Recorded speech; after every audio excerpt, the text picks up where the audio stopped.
Now we will be beginning a segment known as Innovation Talks, where experts from various fields will showcase the innovations they have made or implemented in their respective fields to the audience. Uh, Speakers will speak for 10 minutes and then the floor will be open for questions. So I would like to call upon Purnima Palekar to introduce the first speaker, Dr. Vijay Barve. Yeah. Thank you, Rahul. Uh, the topic of discussion is biodiversity and tech. And we are having with us Dr. Vijay Barve.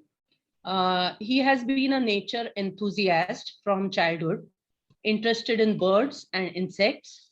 He has a master's degree in computer science and PhD in geography from University of Kansas. He continued his interest in biodiversity and now works as researcher in biodiversity informatics and citizen science. In 2001, he initiated Diversity India, a citizen science group contributing to biodiversity documentation in India and beyond. He has been involved with several major initiatives like GBIF, Map of Life, TDWG, Biodiversity Atlas of India, and so on in different capacities. He still continues to photo document biodiversity around him wherever he is. So it will be interesting to know a lot from Dr. Vijay Barve. Please take the stage, Dr. Barve. Welcome. Thank you. Thank you. I hope you are able to see my screen. So I'm basically going to share some of my thoughts about biodiversity documentation and how we can kind of share it for perpetuity, how we can make it available for different researchers and even for that matter, future generations. Because documenting biodiversity is very important if we want to protect it. We need to know what is where and how. So a lot of these questions can be asked through this documentation. I'm sure most of us, whenever we are walking, we always stop for a moment to take a look at a wildflower by the side of the pathway or a beautiful butterfly fluttering by or listening to the bird songs or in the cultural program, we just had a very nice poem about the forest within you and how you everyone tend to appreciate the different flowers and trees around them. So uh, it's also very important to document them. And I'll start with a quote from one of the famous scientists. And so what he says basically is when we look at the nature, every species is actually a masterpiece in itself. How it has kind of adapted to the particular environment and how it is surviving. And so basically the question is, who are we to destroy or even kind of mm, limit them to something else? We should let them grow and protect as much as possible. So what is biodiversity in general? I mean, people have different interpretations, but like it's variety of life on Earth. So there are a lot of species which are yet to be discovered. We don't even know about it. We only know a small portion of it, and a lot of them are facing risk of extinction, and that's mostly because of our own activities, because we are not uh, developing things around us sustainably. So there are estimated about 8 to 9,000 species, but we have only described about 1.2 to 1.3 million. So that's the huge number that still needs to be discovered. And the importance of them is everything, almost like the air we breathe, the water we drink, the food we eat, everything depends on biodiversity in some way or the other. And extinction of any of these species uh, would have kind of ripple effect, and then there are going to be catastrophic problems that we will face. So it's our job to protect it basically. And just looking at the diversity around us, the vertebrates itself, if you look at the number of species that are there and how many species are there in India, when we look at it, it's anywhere from 5% to 12-15% of the biodiversity. Each of these major groups is already documented in India. It's very important that we protect all of these. We have also if you look at some of the invertebrates, the arthropods and the insects, again, the diversity is fascinating and the numbers are similar. We are looking at something like 7 to 9% of biodiversity, which is available in India, and we need to study and protect it. So, as we all know, how bad is this biodiversity crisis? We one of the best known and well studied species is Indian tiger, and we know that the population has reduced from. I mean, there are different estimates, but most other people agree that what we see now is only 3% of what was actually available around. So that is the kind of laws that human race has kind of um, carried out around them. And this we are talking of is like a major and charismatic animal. We don't even know what's happening with smaller animals like insects, say butterflies or moths or dragonflies. We don't know what exactly is happening with them. So what exactly is documentation? Documentation, biodiversity documentation is simply identifying and recording the presence of this species, whatever is the plant or animal.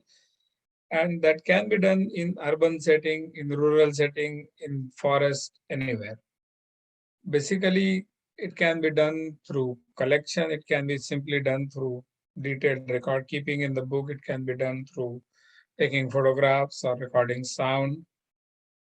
And until recently, this job was supposed to be done by scientists. But now more and more people are getting involved, to whom people call them citizen scientists. And it's a very important role because scientists is a small community. They cannot be in all places in all the time. But wherever we are, if we see something interesting, if we record it, that is going to be helpful. So as I was talking about, there are various ways in which various sources by which the biodiversity is documented. We all can easily think of videos, images, sound, making a field trip, looking at it and noting. There are also certain things that certain kind of data that can be collected using camera traps or remote sensing data. And then there is a lot of information which is already published in the form of journals. There are already some collections being maintained for centuries now, 200-300 years, where preserved specimens are kept from different places. And then we are also looking at now the recent tools of biological sequencing or fingerprinting, or genetic fingerprinting, whatever we call it, to save this. And then the very new thing that we discussed about is the citizen science data, everyone contributing to that. So field data, which is kind of getting outdated, but there are still some serious scientists who still maintain very meticulous notes. There is an example here on the screen right now. So that is one form, actually writing down information about it. And then all the modern tools, photographs, video recording, observing field notes. And now with the new technology, camera traps and setting audio recorders in wild to kind of keep on recording what is happening there. So a camera trap is a simple equipment which is fixed in a forest patch somewhere typically, and then we might get some really interesting captures using these um, camera traps, and then um, interpreting them, noting them down, and making them into a database is the next task. But this is how you basically collect data. And then there's a lot of information which earlier scientists have kind of distilled for us and published. That also making available in a widely available format and tables and databases is another important source of information. And then, as I was talking about, there are some collections where historically scientists have collected certain specimen and preserved it for hundreds of years, and we can know a lot of things looking at those specimens because they have a lot of information like when and where it was collected, and we can take certain measurements directly looking at those specimens. So that's another important source. And obviously, uh, a lot of people are getting interested and involved in documenting and noting down when they are going around and studying. So a lot of students doing it, a lot of nature enthusiasts doing these kind of things. All these data sources are really important. And how do you and me can kind of easily start documenting this? So we need to understand that the most important unit of this biodiversity documentation is what is called as primary biodiversity record. So it's simply a combination of what you have seen, where you have seen, when you have seen. So when and where will give you seasonality and kind of distribution ideas, and then who recorded, basically just to know or just to try and contact that person if the scientists need any more information. So this is how the primary biodiversity data records are visualized. And then there are different websites like there is one called iNaturalist. There is a Indian version of similar portal called India Biodiversity Portal or Biodiversity Atlas of India. These are the places where you can go and share all these photographs rather than just sharing them on WhatsApp or Facebook. These are the better places because then this data is tabulated and then more and more scientists can look at it. And then these kind of things may suddenly bring to light a lot of things like this. One particular example, this person going on a beach with his son and he saw a weird looking big fish like thing, and then when that person looked at it, it was somewhere in California, and when they studied, it was supposed to be a big fish which for some reason died and was uh, fallen there. And when it was posted on iNaturalist, a lot of scientists looked at it and they actually realized that this was never seen in the northern hemisphere. It's actually from the southern hemisphere. So this kind of discoveries and the reasons behind it can be really interesting. There are potentially new invasive species, something which is going to cause trouble later, might get quickly identified because of these kind of things and can help protect us. And then obviously finding some new species which scientists have never seen, but someone photographs it and then scientists look at, oh, this looks interesting. And then they usually collaborate with this person and they actually publish these kind of new species. So these are the kind of things mm, um, that can be achieved. But the question is, how does this contribute to actual conservation? So one of the simplest thing is we are going to collect a lot of data that otherwise scientists cannot collect. And that is going to contribute to the research and science in general. And these kind of data which generated can also be used for projects like the People's Biodiversity Register and like environment impact analysis or assessment. You can use this historic data saying, okay, 3 years back, this particular bird was common or this particular plant was available here, and now what are we doing? So even before the development kind of starts attacking or engulfing these areas, if we go and collect this data well in advance in and around us, we can do that. And basically, the philosophy is what you know and what you love is what you are going to protect. So all these citizen scientists who are going to be documenting this are going to learn a lot about it, and then they are going to fight for its protection. So that's another very important. I think that's all I wanted to share quickly, and later on I'll be happy to answer any questions if you have. Thank you.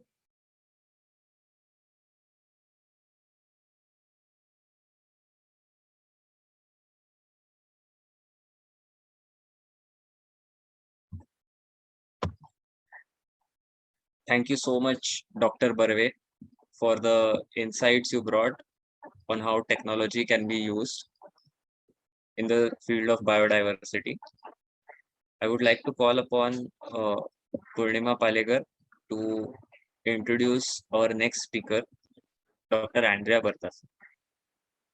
Yes, thank you, Rahul. Purnimaji, just one Uh, second. Huh? Sorry. Our next topic is upcycling of debris into a new construction material, the case of Port-au-Prince, Haiti.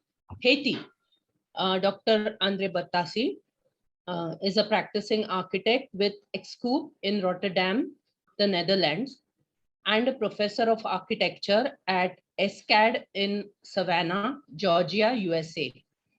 After working on a number of research and commercial projects with Rem Koolhaas at OMA/AMO, that is a series of books on architecture. In 2008, he started Excoop, XCOOP, a research-based design collective engaged in education, construction, social strategies, and technology. Andre has taught at University of Arizona in Tucson, the Frank Lloyd Wright School of Architecture in Taliesin, KRVIA, and Academy of Architecture in Mumbai. P.A. Zwart Institute in Rotterdam, and has been lecturing in several other institutions in Europe, the Americas, and also in Asia. So welcome, Dr. Bertassi. I urge you to start the session, please. Thank you. Thank you for the introduction, and thanks for inviting me. It's very nice to be somehow back in Mumbai. Just a couple of notes. I'm actually not a doctor, so I just am a professor, and I have my master in architecture, but not a doctorate. This just to be precise. I'm gonna go ahead and share screen. So I found the previous intervention really interesting about biodiversity. This is actually a completely different field, and it's dealing with innovation in construction and in the process of producing new architecture. And this particular project, or this intervention, is particularly focusing on a project that we carried on in Port-au-Prince in Haiti after the earthquake. And there are a few innovations, I think, that are worth mentioning in this project. One thing is the fact that everything started with a study on the process of rescuing in areas where natural catastrophe is hitting. So this was started as a theoretical study. And what we notice is that in the case of any catastrophe, usually there is a specific pattern that takes place. And the first phase is the rescue. So of course, rescue teams come in locally or from abroad, and they basically try to rescue as many people as they can. And then there is a next phase that is relocating people. This is very interesting because in the culture of rescuing, the people relocation phase is usually happening by putting people in tent camps, or in any case in camps that architecturally are not really engaging, but they are very efficient because they are arrays of tents. Also temporary housing where people are easy to find, easy to reach, easy to serve in terms of medicines, food, clothes, anything they might need. Then the operations of debris removal starts. In the case of Haiti, the US government alone spent in the first few months $300 million to just take debris from the city of Port-au-Prince and dump them outside of the city to make space for new developments and new housing to be rebuilt. So this is an issue because, of course, you have a lot of expenditure, but you also have an issue with occupying nature with a lot of debris and kind of come up with new landfills that are occupying nature. The next phase is finally building the new housing for the people that lost their housing and their belongings before. And the new housing, for the most part, especially in developing countries, what happens is that the new housing that are built are projects being carried out by NGOs, also governmental organizations, and they try to accommodate as many people as possible, and the project needs to be economical, and they need to be, they are very often happen to be quite repetitive. So the people that have been relocated in tent camps in the relocation phase, they now are displaced in new neighborhoods with new neighbors in houses that they don't really feel like they belong. And in the long run analysis, what appears is that there are very often social issues because of the, all of a sudden, a lot of people are then inhabiting a new town, a new neighborhood. This is where people are resettling in this new kind of normality. So we looked at this process and we thought whether thanks to some technologies that are now available, like simply smartphones, would be possible maybe to implement a sequence that might be a little bit more fluid. And we thought, we came up with this timeline where after the emergency, the people that can actually be a part of the rescue, they take part of the rescue, and then there is not a division of all of the phases in such a ordinate way. And more specifically, we think it might not be necessary anymore to have tent camps, because with smartphone you could easily geolocate people and be in touch with all of the population that needs to be in touch, and provide food, medicines, and all of the things they need through this different process. More importantly, for what concerns the design process and architecture towards new neighborhoods, what we found interesting was to investigate whether people might be involved into this process of removing the debris and to participate in the design and reconstruction of their own neighborhoods, so that they might feel the continuity and not feeling disrupted by the sequence of events. So this was just a theoretical study and a research on which we wrote a paper. And then we actually visited Port-au-Prince for the first time. And we noticed that because of the massiveness of the catastrophe, the formal rescue didn't really reach all of the population, and therefore the population just spontaneously organized themselves in many ways to somehow do what we were theoretically researching. Then we had an opportunity to develop a project together with a Dutch client for us that was not a client back then. He's an inventor, and I'm gonna share in a second what we did together. So, but the idea was to really generate a project to give home for people that has lost their home in the earthquake, and to generate these homes together with them. So the whole idea of the project was to work together with the local people to go hand in hand throughout the whole process to rebuild their homes. So we went with some of our students and we did interview these people, which was an interesting thing to understand really the needs of these people. And we took a lot of notes and we came up with some sort of quizzes and graphic ways of communicating with them in order to understand what they actually needed and what they actually expected from this project. And then we came up with some typologies together with them. This is a series of models for the housing typologies. At that time, we were thinking of expanding to 2 levels. And there are some of the houses then will end up being 2 levels. And interestingly enough, all the communication, because of the different language, they couldn't speak English, we couldn't speak Creole and Papiamento. So what we had to do was really playing with these models together with them and kind of move things around to make their housing work.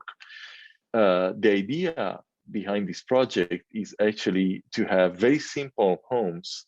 And these homes, the peculiarity of this home is that they are built with a very simple invention. Our Dutch client is an inventor, as I said, and he didn't really invent anything completely new, but the idea is that we would take debris and we would involve the local population to separate debris. So from a home, you would separate all of the stone material, bricks, and concrete from metal, glass, wood, and etc. And then we would just grind with very simple technology. We would just grind down all of the hard materials to make new inert for concrete, for building new concrete. Now, concrete of this quality is usually used for roadworks and infrastructure that they are not load bearing. The idea that our client had was to really come up with a design of a block that acts as a Lego block. So it is literally a brick with 2 knobs, and then now in the latest design also 2 holes going through the knobs, so that you could stick in bamboo sticks or plastic sticks or any type of reinforcement. And then these blocks, because of the knobs, they don't need any mortar.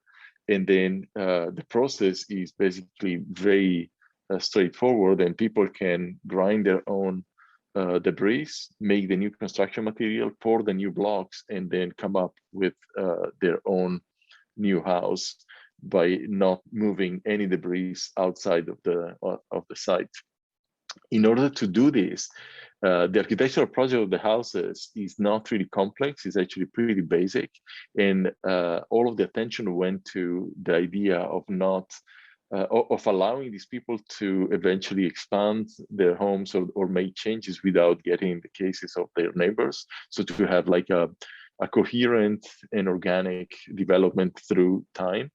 And the last thing I want to mention is that, interestingly for us at least, was the idea of coming up with a design that is actually easy to communicate.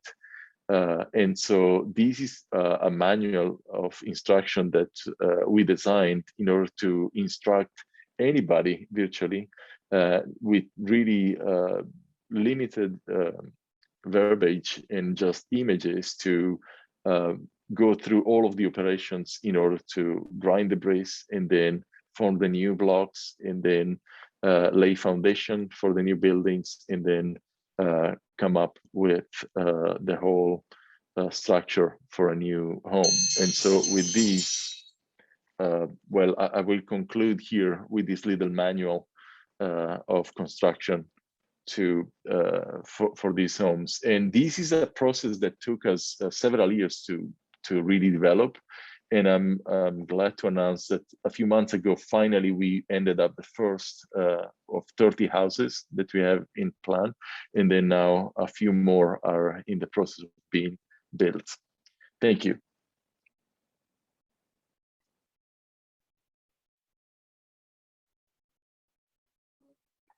So if there are any question and answers for Dr. Barve and Dr. Bertassi, we will take them now together.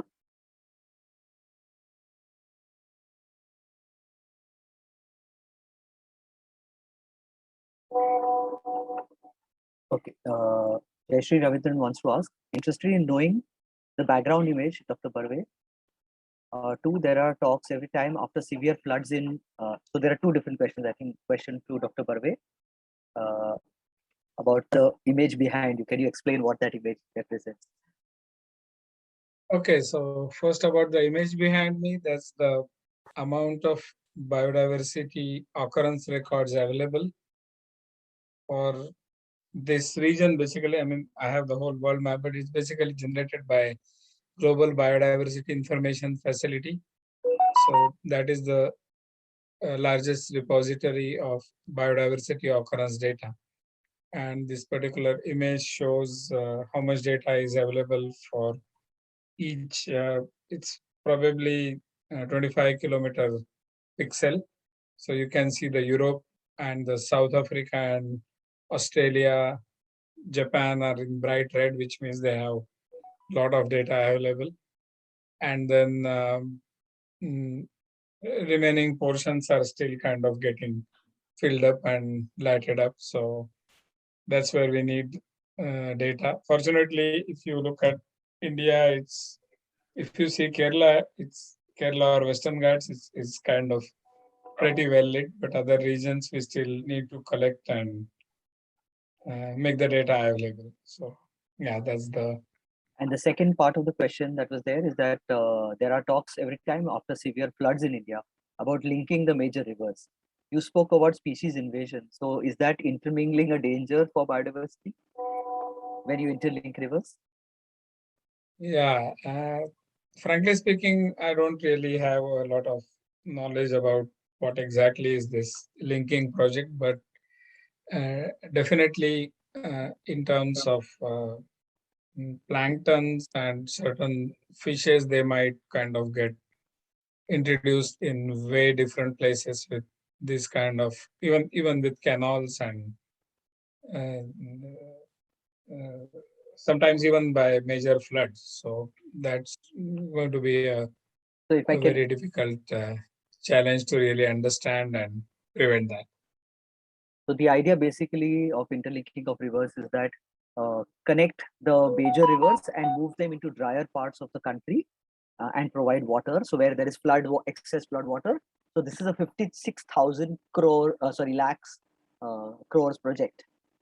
And in that much money, you can easily have smaller water harvesting structures, millions and millions of water harvesting structures at a ground level rather than having these mega structures.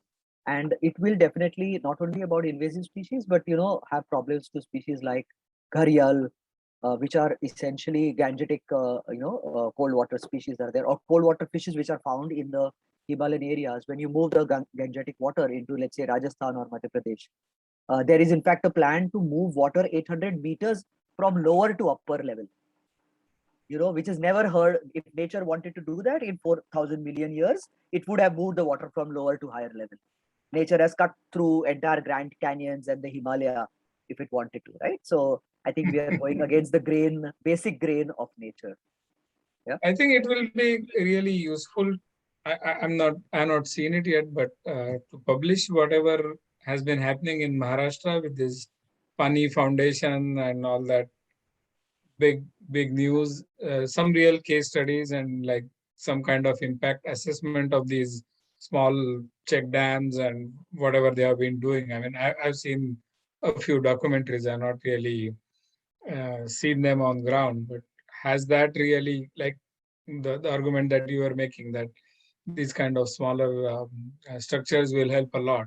So it will be interesting to look at some case studies of how they are helping so that nationwide we can promote that. Yeah, Dr. Jayashree, one quick example before I go to Andreas about his question is that in Kutch and various other parts where there was no malaria, the Indira Gandhi Canal brought the mosquitoes, and there is extensive malaria, and these people had no immunity towards those mosquitoes. historically they never had mosquitoes in that area because waterlogging was never there. So the Indira Gandhi Canal brought lots of death and malaria into the Kutch and Rajasthan regions. Any audience has any questions for Andreas Bertassi? So I have a question for you, which is related with this in terms of the flooding and the situation that is there with biodiversity. I would like to ask you that, have you had any experience in trying to restore, let's say, coral reefs or any of the naturally degraded systems using some materials that you might have developed in a similar way?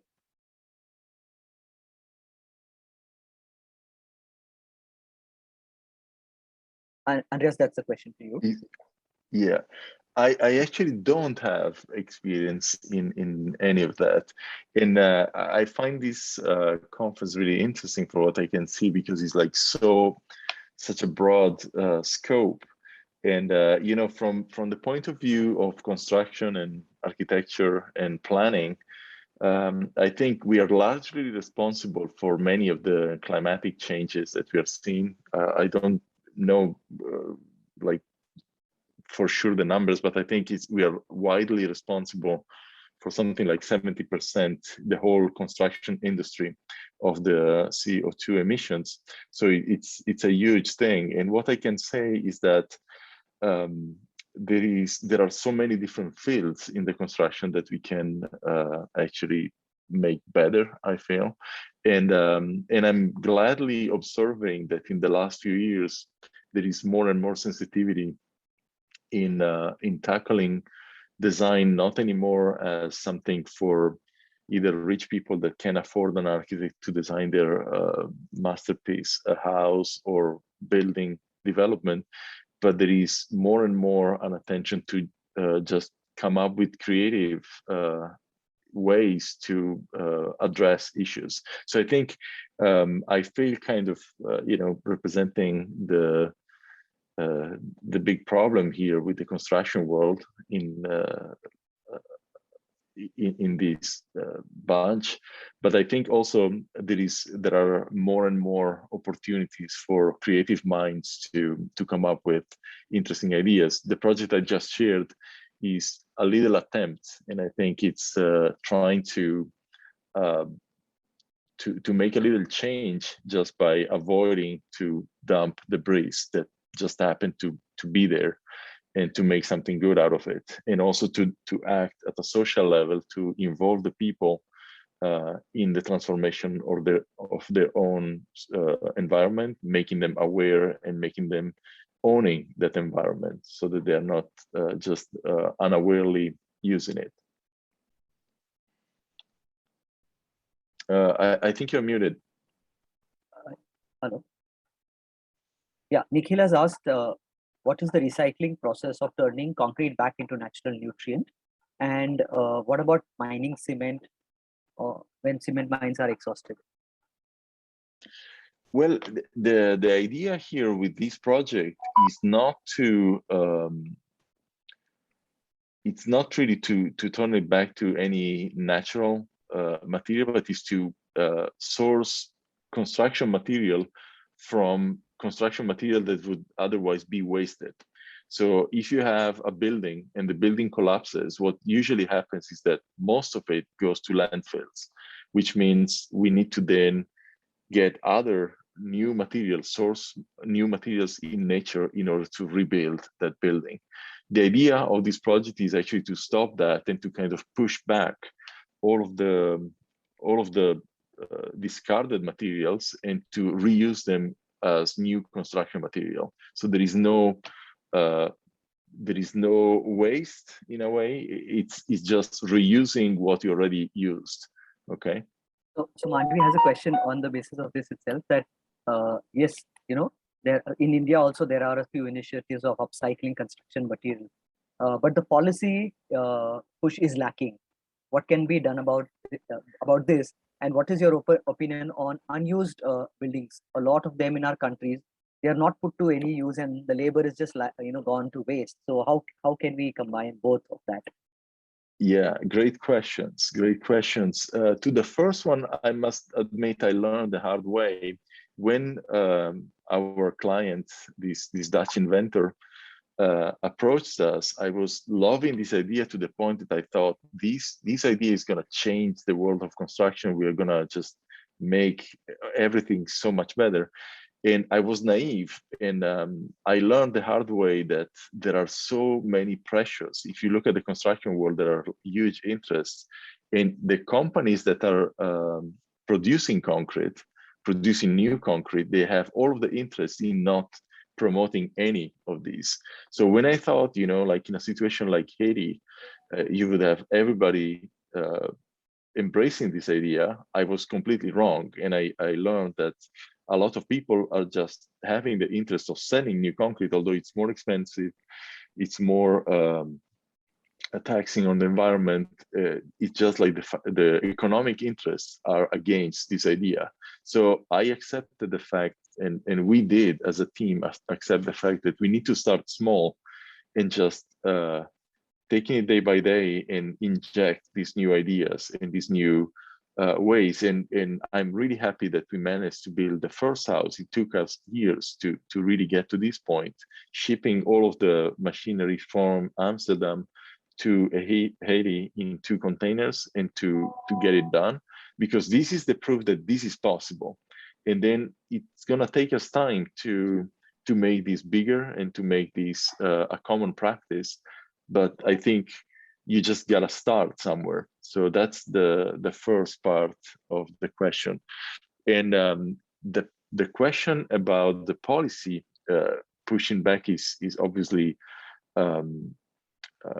kind of, the policies go with the interest very often. Okay, so that's I think a corollary of that. On the fact that we have lots of unused buildings, that has to do more with the culture that we have. I'm based now in the United States, where we have plenty of unused buildings, and there is also a culture of just building even when it's not really needed. And there is still quite a lot of space because the density is relatively low if you compare to a place like Europe, and even more so if you compare to a reality like India in terms of density of people.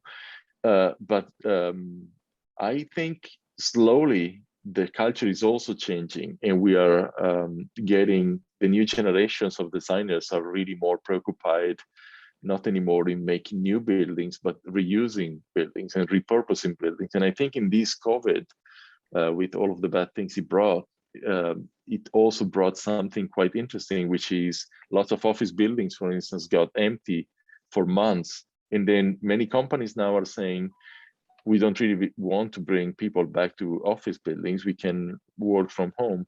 And so these buildings can be repurposed into something different. Hopefully this will kind of bring an inflation of real estate that will push the industry not designing and not coming up with new buildings, but really developing more creative ideas to reuse existing buildings and to turn them into something else.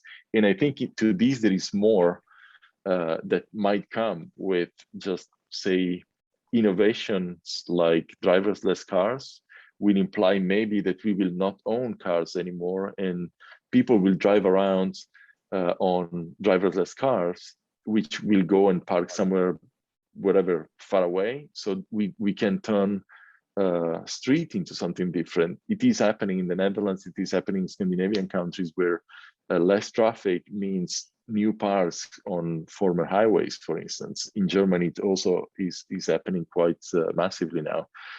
Also, we will turn driveways into something different. We will turn garages into other programs. So this, I think, will hopefully stop us to build other stuff and will push us to rethink what we already have built. Thank you, Andrea. I am an architect and urban planner myself. Haven't practiced architecture at all, but urban planning, yes, and a lot of the knowledge I also try to put in our work. I am also an avid fan of unplanning, because I think as planners, we are so obsessed with planning each and every parcel of land. I think the need is now to unplan and not build, because there's, I think, already enough. maybe not in terms of housing, that's still lacking, but in terms of public infrastructure and all, I think we have enough already in place, and it can be put to good use. And like you're saying, repurposing, remodeling is the way to go ahead. I'm also actually, apart from unused buildings, there's also one thing that really bothers me is this whole new idea about decarbonization and carbon capture. And also because Delhi, I'm living in Delhi, and it's one of the it's the most polluted city right now, and there are plans to create smoke towers. There are also plans for carbon capture plants, and I see that they are again very heavy concrete iron buildings, and it's kind of the math doesn't add up to me, because you're putting in more concrete into the built environment and trying to capture carbon. The logic just beats me. So I just hope that there are more voices like you, who try to bring in these innovative ideas, and also start thinking differently, because we are usually thinking in set ways, and because of education or normalization of ideas, or I don't know what, and also big interest, vested interest, there's a certain path that we have taken, and we need to really go tangentially from those paths and start thinking new. Thank you so much, Andrea. Thank you, Dr. Barve. It was very educative, actually. Thank you. Really listening to you both, and I think one important aspect in both your presentations were how to engage common citizens into all these initiatives, which is really important, because things can be, like Anand was saying yesterday, things have to be top down and bottom up at the same time. So thank you so much for joining us. It was a pleasure listening to you, and I'm sure the audience has also took a lot from your presentation. And if some of us would want to contact you, I'm sure you'll be open to receiving our questions later on. Absolutely. Yeah. Thanks a lot.